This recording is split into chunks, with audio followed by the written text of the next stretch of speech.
Good day everyone, I am Ria Jessica Malang from BSED1 Science and welcome to Science 8A. I hope that you're doing okay and safe in these trying times. Let us enjoy once again our lesson for today as we venture to the world of chemistry in this video tutorial. For today's lesson, you were expected to explain the properties of solids, liquids, and gases based on the particle of matter.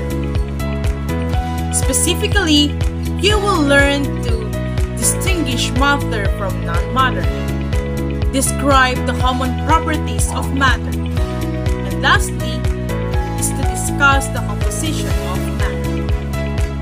Before we start our lesson, here are some reminders for you. Have your pen and activity notebook with you. Listen attentively and write down important details and questions if there's any. Remember, you can pause and replay this video for clarifications. And the most important thing is to enjoy while learning. Now, let's proceed to our discussion. Let us try to distinguish some object if it is matter or non-matter. You will write M if it is matter and N if it is non-matter. Are you ready? The first object is rock. Is it matter or non-matter? The answer is M, matter. Next one, water. Is it matter or non-matter? Yes, you're right again. Water is matter. How about this next object? Heat. Is it matter or non-matter? The answer is non-matter. And then the next one is air. The air inside the balloon. Is it matter or non-matter? The answer is M, matter. And the last one is light. Is it matter or non-matter? Good job! Light is M, non-matter. Now, I am going to show you an activity for you to understand our lesson for today. First, we need to have measuring cup. 4 clear cups. 1 liter of water, 2 tablespoons of food color, marking pen, 3 ice wrappers. Lastly, stone that fits into the ice wrapper. With the use of measuring cup, place 2 cups of water into the 4 clear cups. If measuring cup is not available, you can use tablespoon. 1 tablespoon is equal to 15 ml.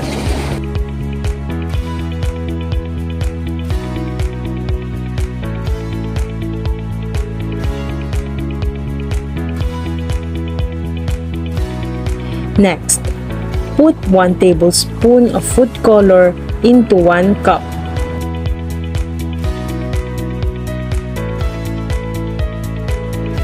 After that, stir it with spoon. Leave it undisturbed for about 5 minutes, then observe.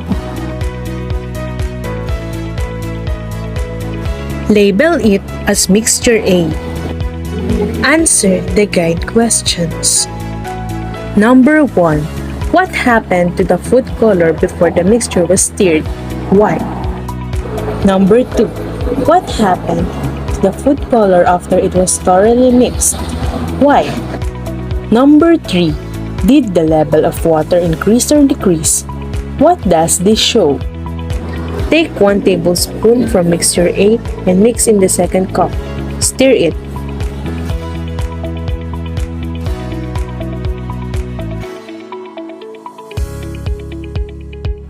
Label it as mixture B.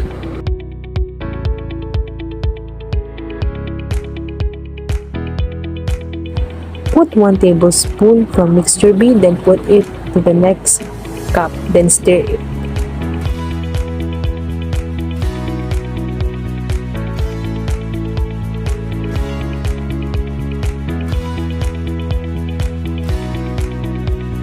Label it as mixture C. Take 1 tablespoon from mixture C, then mix it to the 4th cup. Guide questions. Number 4. How do you describe the mixtures in the 4 glasses in terms of volume and color? Explain your answer. Next, prepare 3 ice wrappers. Place a stone in the first wrapper.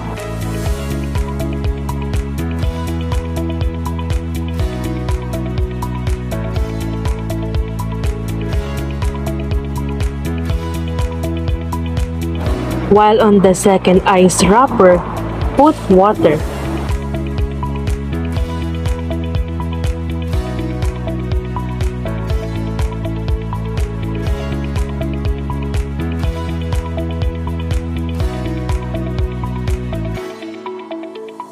And to the last ice wrapper, put air inside of it.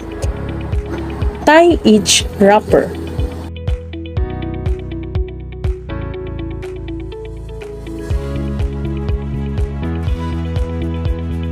After that, press each wrapper with your finger.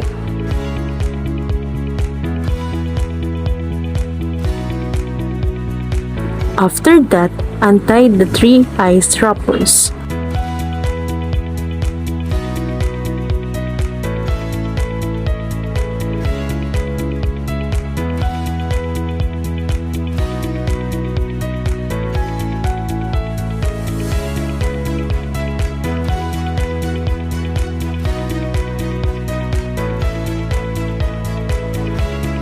Guide questions.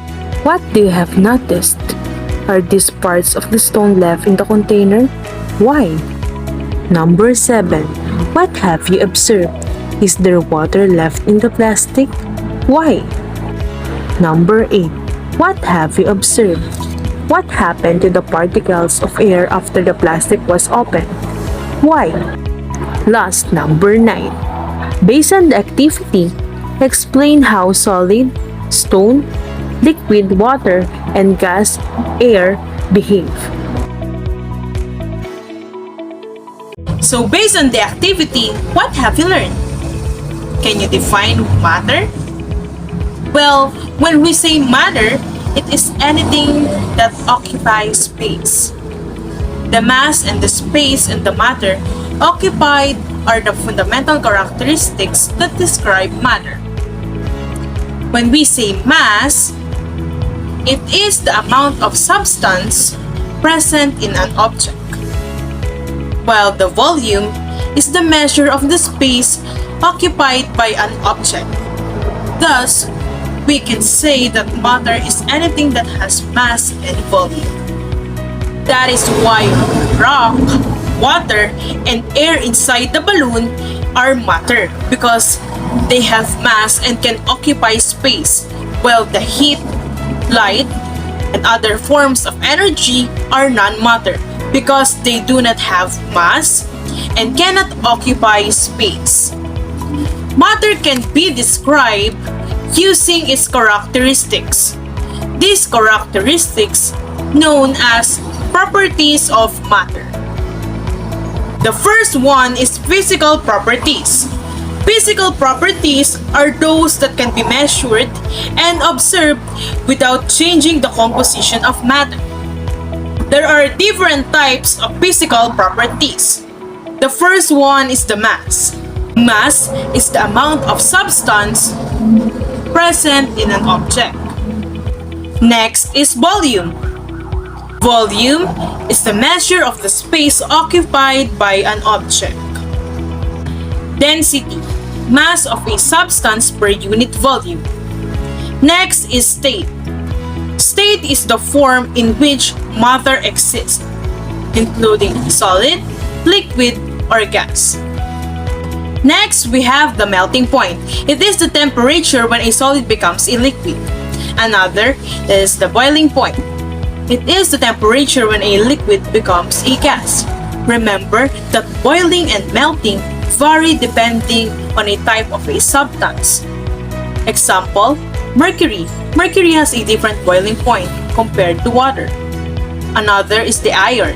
Iron has a different point compared to silver. The next type is freezing point. It is the temperature when liquid becomes solid. Next is the condensation point, the temperature in which gas becomes liquid. The next type is color. It is the characteristic of matter with a speculate reflected by an object. Next, odor, the smell or non-smell of matter. Clarity, the ability for light to pass through the matter. Luster, the ability to reflect light. Form, the structure in the matter. Texture, describing the surface of matter. Brittleness, the ability to break or shatter easily. Aside from that, we also have thermal conductivity, the ability to transfer thermal energy, which is the heat, to something else. The next one is the electrical conductivity.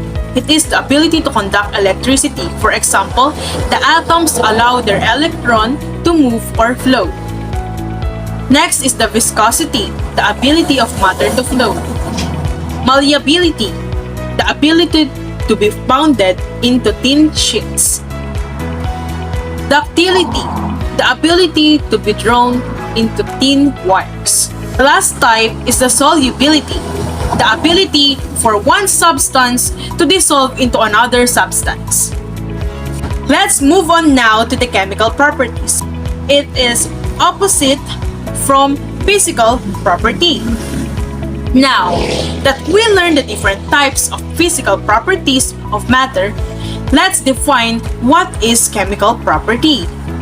Chemical properties are the characteristic of matter that can be identified by changing the composition of matter through chemical change or chemical reaction. Example of chemical properties are flammability and reduction and oxidation. We also have types of chemical properties. The first one is the flammability. It is the ability of material to cause fire. Combustions are example of this, like LPG and methane gas. While reduction and oxidation is change in the chemical substance due to cleaning or losing electrons. Even all the matter has mass and volume, different samples of matter can also have different properties. Now that we can describe the matter based on its properties, it is also important to know what matter is made of. Studying about matter involves dealing with very small particles beyond an eye's skills. Now, let us try to look what is inside the matter. What is inside the solid, liquid, or gas? We have three particles or three figures of the particle model of the three states of matter: solid, liquid, and gas. The first one is solid.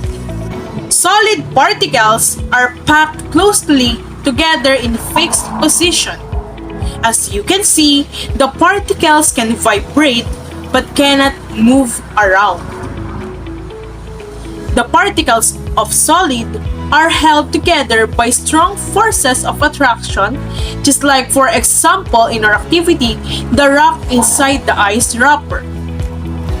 So the solid particle of rock are held together and they cannot move.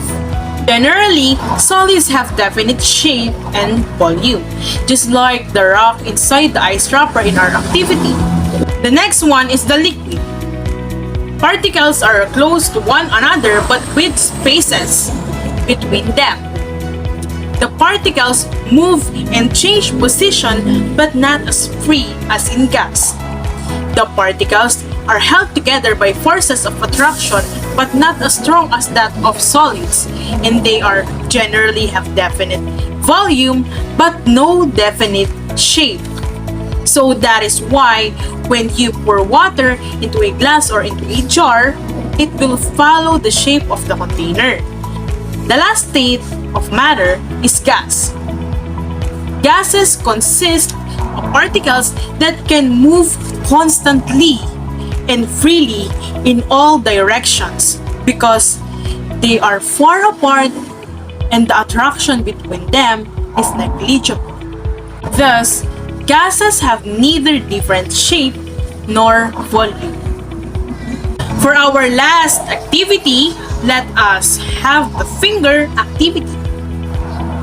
So put a finger down if you think the following statement describes you. So put your finger down if you have mask. Put your finger down if you can occupy space. Put your finger down if you have density. Put your finger down if your body can perform chemical process like metabolism and cellular respiration. And lastly, put your finger down if your body is combined over tiny particles. Good job! If your fingers were put down, congratulations! Because you are an example of a matter. If sometimes you are down, remember, you matter. If you have any questions about our lesson, feel free to ask me through text, messenger, or call. You can also write your messages through Dropbox. Thank you so much for listening!